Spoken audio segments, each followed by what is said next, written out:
Welcome to Mind Love, episode 9. Today we're talking about extreme cold and inner fire. Wim would say, a 2-minute cold shower a day keeps the doctor away. Turn up your frequency with Mind Love. Bite-sized brain hacks for seekers, dreamers, and doers.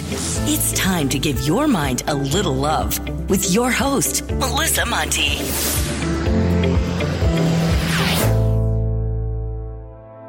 Hi, friends. Last week we talked about replacing bad habits with powerful rituals and routines, and I shared a little bit about my morning routine with you guys. But I left one part out. In the last couple months, I've added cold showers to my morning routine. I'm not yet hardcore enough to take a cold shower for the entire shower, but towards the end, I turn the water as cold as it can go, and I start counting, with the goal being 30 seconds.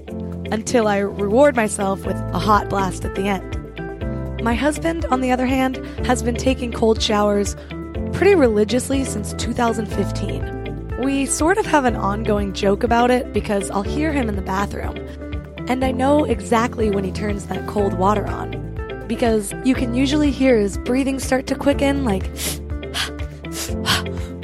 followed by a, "Woo! Yeah, baby! Power day!" or something along those lines. After nearly 2 years of telling him his showers are my absolute nightmare, I finally decided to woman up and just do it. And it's invigorating. I feel so alive and so motivated to take on the day after every cold shower. My husband Shane always says that if you take a cold shower, then you've already accomplished something difficult and it gives you more resilience to take on other hard things in your day. And I think he's right. But don't tell him that. So how did this start, and why in the world are we putting ourselves through this torture? Well, back in 2015, we were listening to the Tim Ferriss show, and a guy named Wim Hof came on.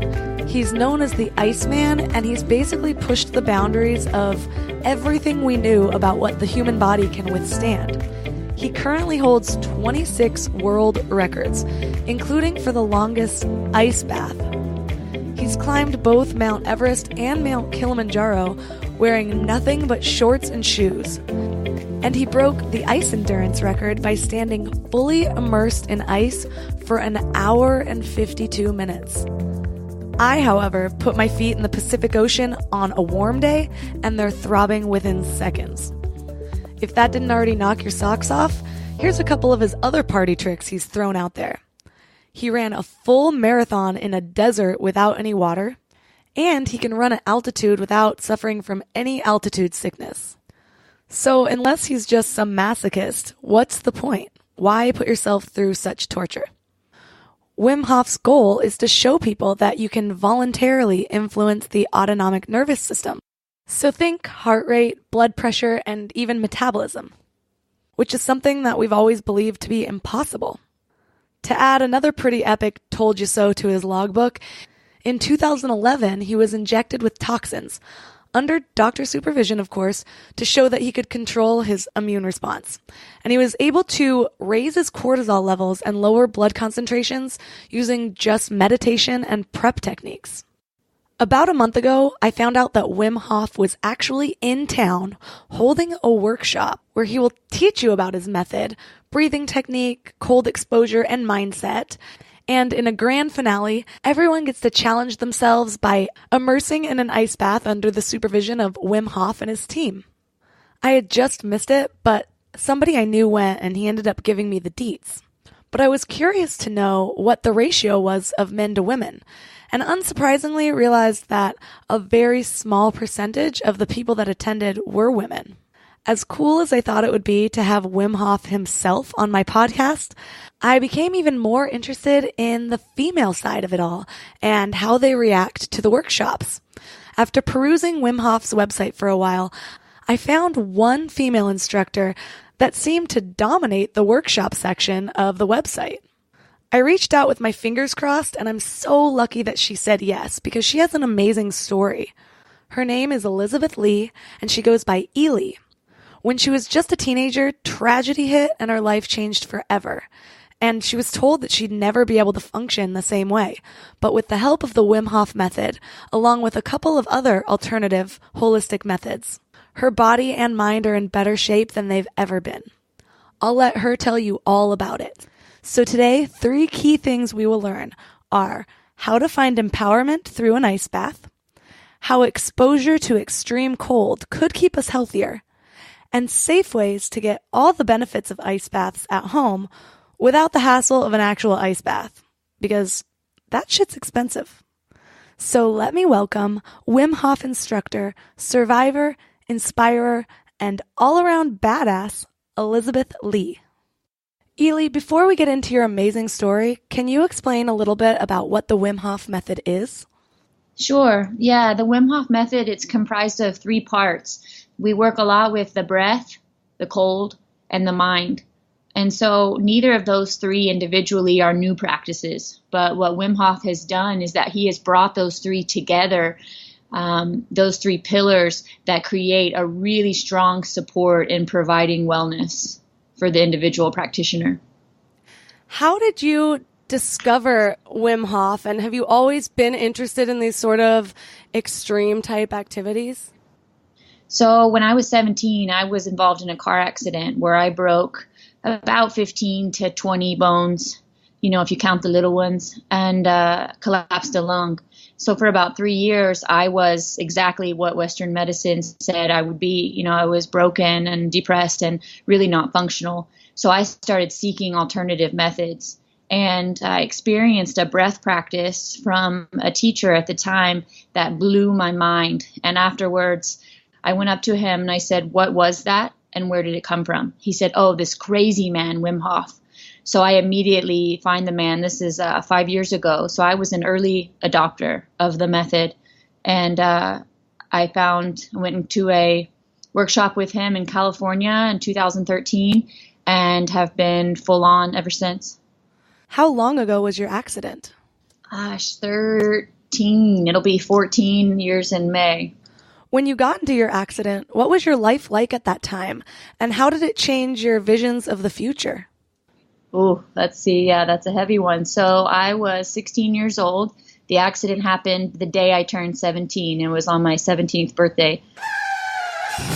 And I was a little 16-year-old girl who was struggling to, what even was I struggling with? I was struggling with probably feeling so much, not knowing what to do with it, as well as feeling lost and maybe not so accepted in the world, and also curious and like I was, indestructible. So like many 16-year-olds, I was actively exploring any type of drug I could get my hands on.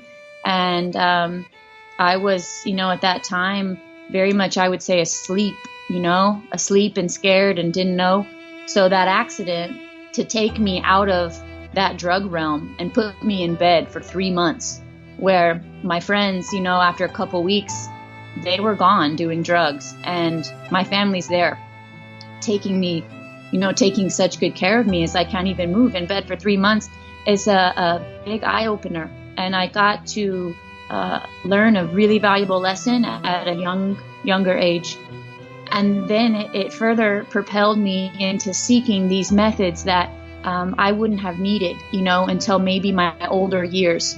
And so I feel like that accident was the best thing that could ever happen to me, because it put me in a position, one, to recognize some really valuable truths at that age. And then as well as years later, if I don't hold my body in the right alignment, I know about it.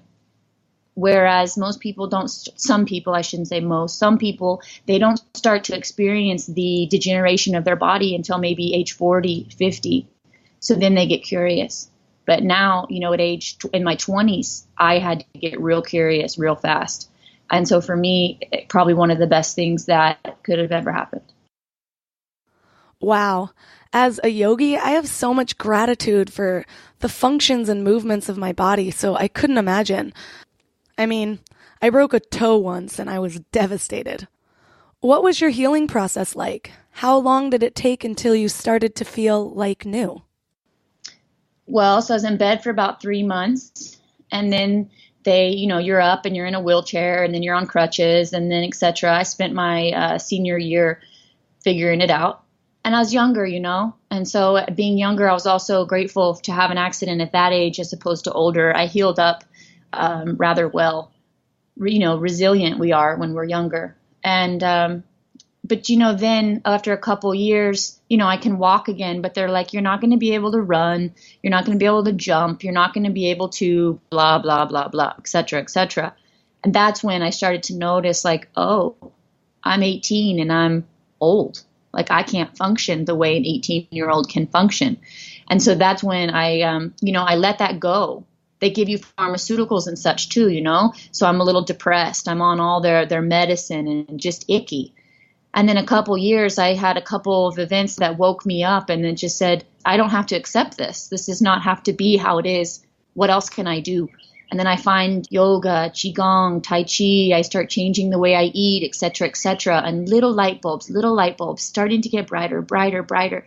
And then all of a sudden, whoa, and then I find these modalities that I'm very committed to right now, the bowspring and the Wim Hof Method.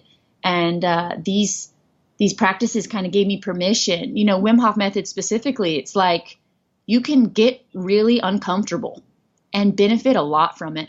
What is true comfort? And for me to start to question that, is true comfort a bag of chips on the couch? And what does that look like when I'm 50 versus if I stimulate my circulatory system and if I challenge my neurology and if I get in touch with my physiology and I become a greater knowing of my body and mind and heart and how those work, what does that look like at 50? It's simple, but it's not easy. And so that's the route that I've chosen. I love the way you described that, as in what is true comfort? Is it sitting on the couch eating a bag of chips? Because especially with all these streaming services, it can be really tempting to just binge watch all day long. And yes, we all deserve a break from time to time, but especially with the growth of all these streaming services, I hear more and more people boasting about their binge watching habits like it's a badge of pride or something, the whole Netflix and chill phenomenon. But like you're saying, every now and then, I think that's totally doable.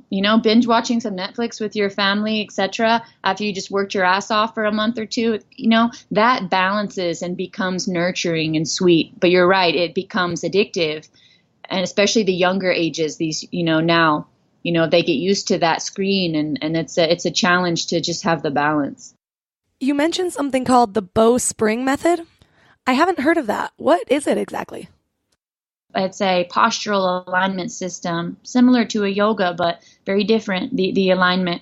And what the curators of this method are saying is that perhaps we could look at our body differently. And so the normal anatomical view is that our body is held up by the bones and that we should stack it. We should straighten it like a building. And what bowspring is saying is that perhaps we are actually made up more of liquid and light, and that our body is not being held up by the bones, but it's being held up by the fascia, by the connective tissue. And that if we can look at the body from a different perspective, we can align it such that into our old age, we no longer have knee replacement, hip replacement, and have all these joint issues, etc. We can actually align in a way that we have a greater functionality, more dynamic. And so the bowspring really accentuates curves.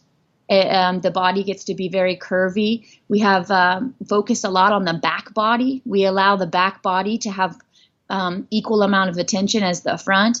And we focus on using the whole body as a unit, as opposed to muscle by muscle, piece to piece. We look at the whole thing as one functioning system. And so the curves, we get very bouncy. It's extremely rooted and really light and freeing. It's helpful if you see a photo. I'll have to show you a photo. I'm definitely going to have to check that out. It's rare for me to come across a method like that I haven't already heard of. For all my listeners out there, I found a really great video explaining the bowspring method. So head to the show notes at mindlove.com/009 for the video. It sounds like bowspring had the biggest impact on your physical healing. Is that right?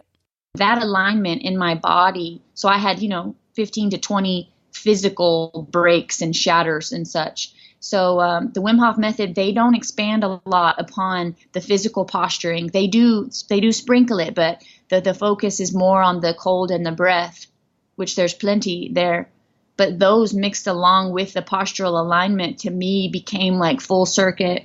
And when I have that complete practice, like the body, the mind, and the heart, and I can bring all those together, I have more functionality now in my body than I did before my accident. I have a better ability to look at my emotions and to allow them to surface and to work with them, to feel them.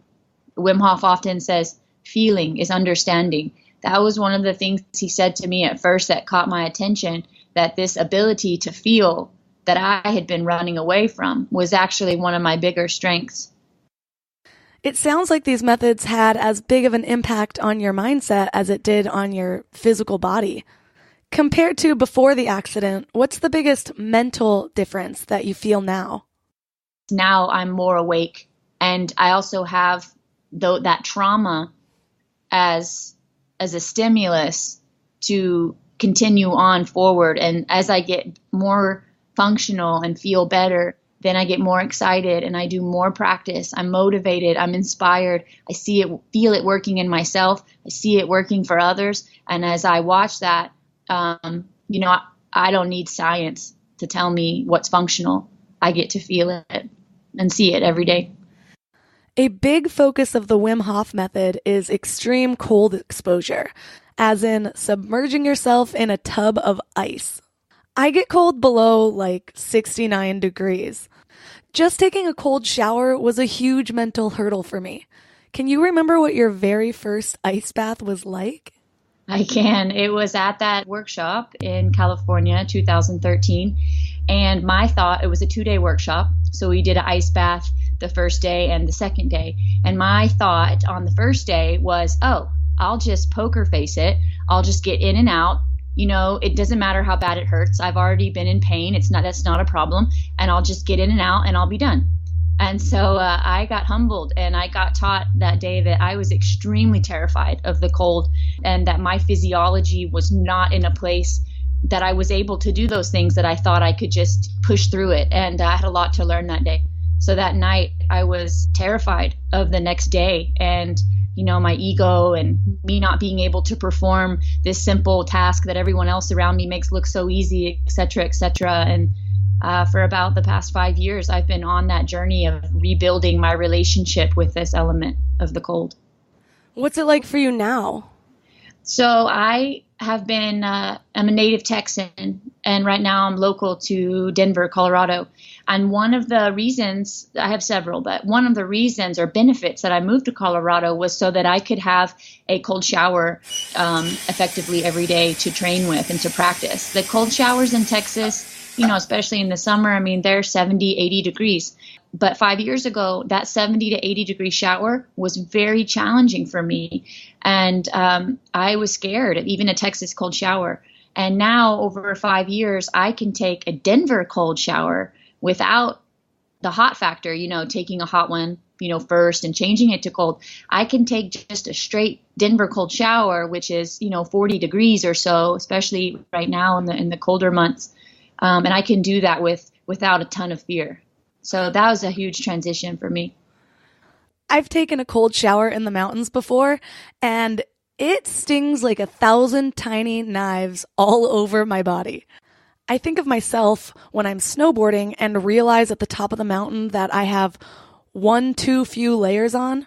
And then I think of Wim Hof, who created this method willingly, actually climbing Mount Everest and Mount Kilimanjaro with hardly any external protection at all. He has to be an interesting guy. And you met him in your training. What's he like in real life? So I was an early adopter of the method, so I didn't actually go through the program the way that a lot of the U.S. instructors have. I was already assisting them at that time. And so he's a teacher and friend of mine and has been for about 5 years. So I've hosted him in workshop a couple times in Austin. I've got to do the Poland adventure, the Spain adventure, and I've got to travel and help a little bit with some of their U.S. workshops and such.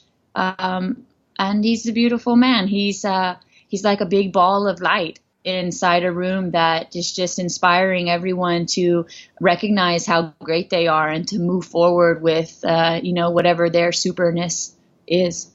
I would love to meet him one day and just pick his brain and get inside his mind. What does the Wim Hof Method teach about mindset? I always say that when we come together and practice in a group, we have the group energy as a huge support that we don't have when we individually practice. So mindset gets altered in that big group. We have an extra emphasis, an extra support with the group. And then as far as individually training or even in the group, we use the cold and we use the breath as tools to help the mind have a stimulus and to have a field in which it can condition and train and become better able to focus, better able to flow, and how that focus and that flow, how they go in and out and back and forth. So mindset is a daily practice. It's a lifestyle, and it's something that is awareness can bring more light to, and then over time it continues to awaken and become sharper and become more efficient. So was the Wim Hof Method the first time you really delved into mindset type training? No, I was already involved in a lot of Eastern arts, and I was doing, of course, my own yoga practice. I studied Qigong and Tai Chi, as well as a Russian martial art called Sistema. And the Russian martial art has, a ton of emphasis on breathing and on cold exposure, as well as the martial aspect.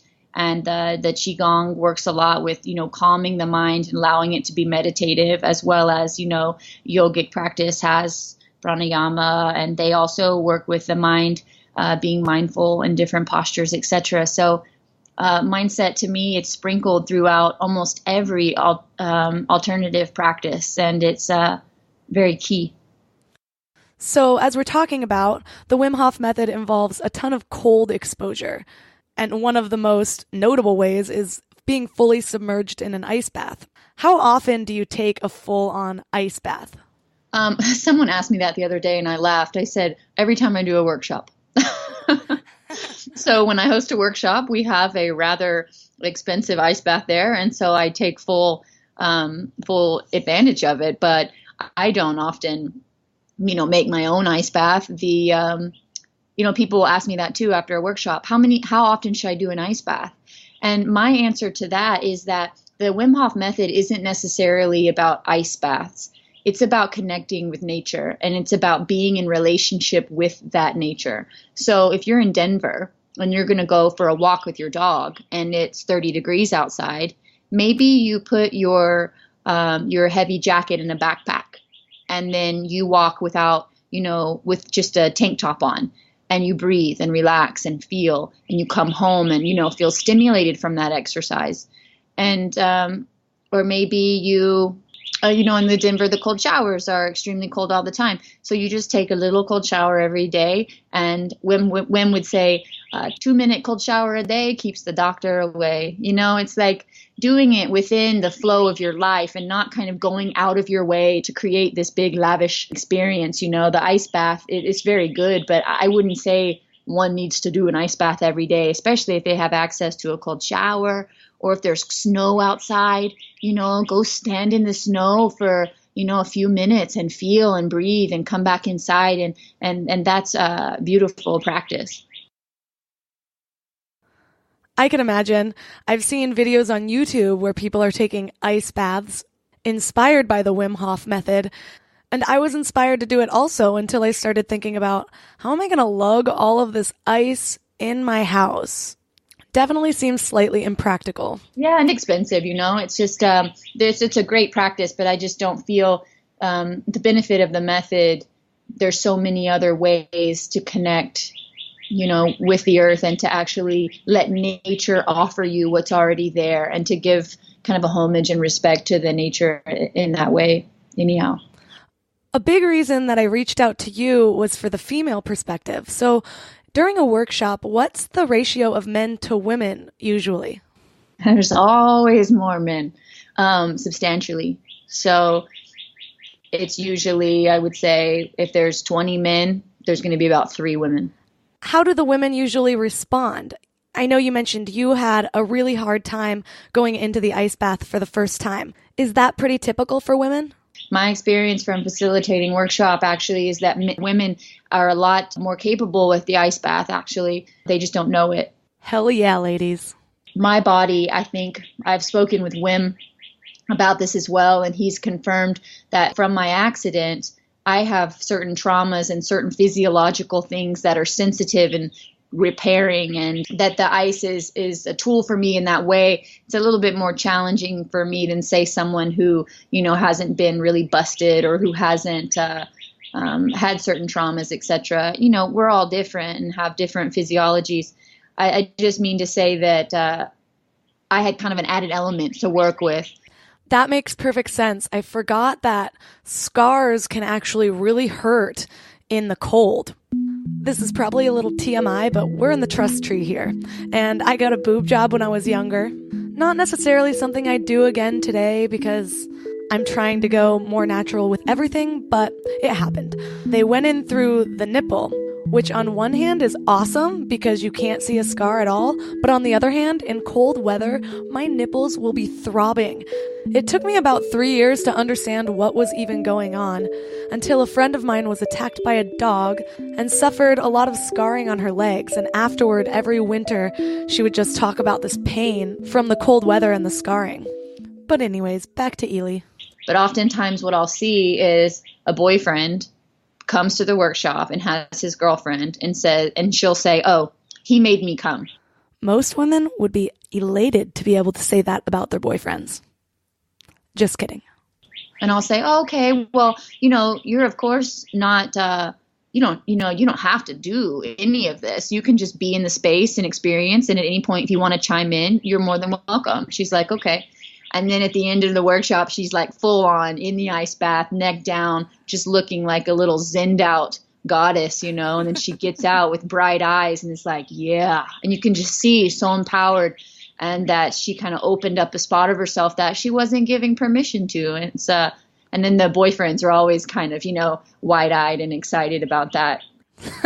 Yeah, they would be, wouldn't they? Have these methods, both Wim Hof and Bowspring, translated into other lifestyle changes for you as well? People often say, like, how many cold showers do you do? How many ice baths do you do? How often do you do your breathing practice, et cetera, et cetera? I have recently, because of these 2 practices, because of the workshops being so sought out, I find my time becoming less and less and less. And what I recognize is the best for me is that these 2 practices don't become a scheduled out part of my day. So it's not like, oh, I'm going to go do an hour of breathing, and then I'm going to do an hour of this practice, and then I'm going to go do an ice bath. Especially the Bowspring or the breathing, those 2 things I can take into my day-to-day. So if I'm brushing my teeth, if I'm doing the dishes, if I'm sitting in my car, if I'm at the desk, I can posture myself in such a way that is ideal. And I can work with my breathing and have it be slow and relaxed, when I'm working. Or when I go to run my dog, I can breathe in a way that works with that experience. If it's in Denver and there's snow outside, when I run my dog, Scott Carney, author of What Doesn't Kill Us, he has a little hashtag, one less layer. I can dress down a little bit and really get out into the nature and feel it, and I can connect. So I like to take the practices into my day-to-day at any time, bringing awareness in, ideally, every waking moment. That beautifully leads to my next question, actually. What book or books have you read that have made the biggest impact on your life? I have 2. Scott Carney's What Doesn't Kill Us, as far as the Wim Hof Method goes, is extremely informational. He does a real good job of talking about the science. He's such a good guy. So he is an investigative journalist who's going in to debunk gurus for being fakes and frauds. And so he finds Wim Hof and he's like, "Oh, this is the guy. I'm gonna debunk him." And within like 2 days, I think, of practicing the method in Poland, he's actually very much on board. And he's been a practitioner for, I think, 6 or 7 years now.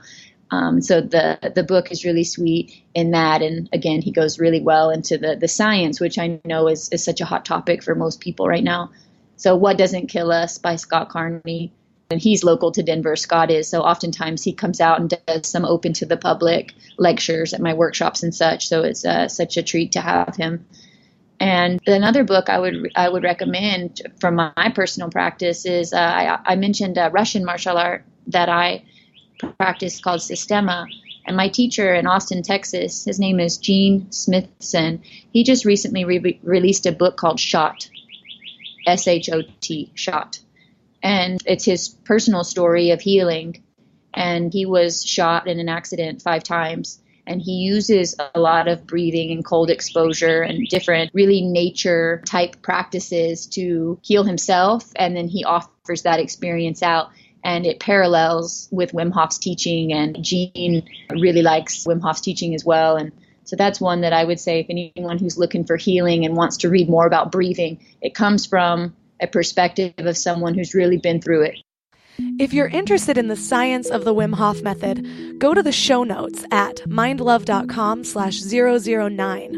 It's definitely worth a read because, like I said at the beginning of this episode, it's scientifically proven to influence the autonomic nervous system and the innate immune response.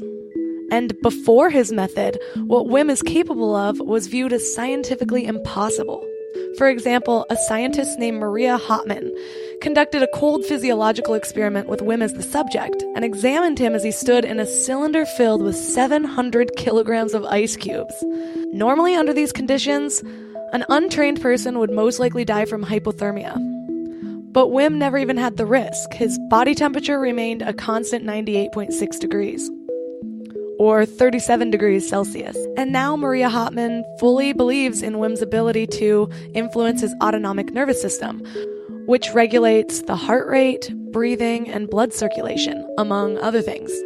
But she's still seeking answers to some of the things that are baffling other scientists, such as how in the world is Wim doubling his metabolism rate without any increase in heart rate? And let's be real, I would love to learn how to double my metabolism on a whim. On a whim. That was totally unintentional, actually. But this does not mean that you should start trying to replicate Wim Hof's method on your own.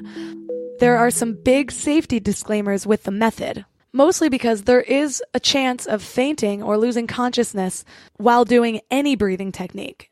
We never do the breath work while we're around water, while we're riding a bike, driving a car, anything that you would need full consciousness for. It's not a time to do this very powerful breathing. So we make sure that we're lying down in a safe place and we take it easy and don't ever force the method.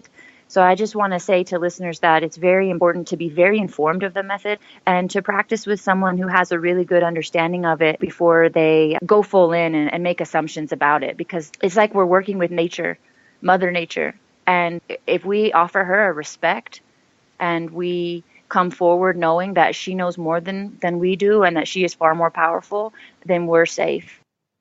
But if we go in and, for example, do this very powerful breathing around water, you can slip for 1 second, you could die. And so it's important that people become very aware of the method before they go practicing fully and practice with an instructor and with a group and just be super safe. I like to put a hashtag, please breathe responsibly. Thank you for that advice. It's literally life or death advice, so listeners, just follow it. And Ely, what would you say is the greatest piece of advice that you've ever been given? Honestly, I don't know about advice, but speaking of Wim Hof Method, and even if we weren't talking about that, what would come to mind first is at that first workshop I took with him, and he addressed the group, and it felt like he was looking and speaking straight to my heart, or straight to my ribs. I feel like I got hit with like a wrecking ball in my chest when it's like he looked directly at me and said, feeling is understanding. And that to me has probably been one of the more profound understandings that I have taken into my life as far as giving myself permission to explore myself. For listeners who want to know more about you, Ely, where should they go?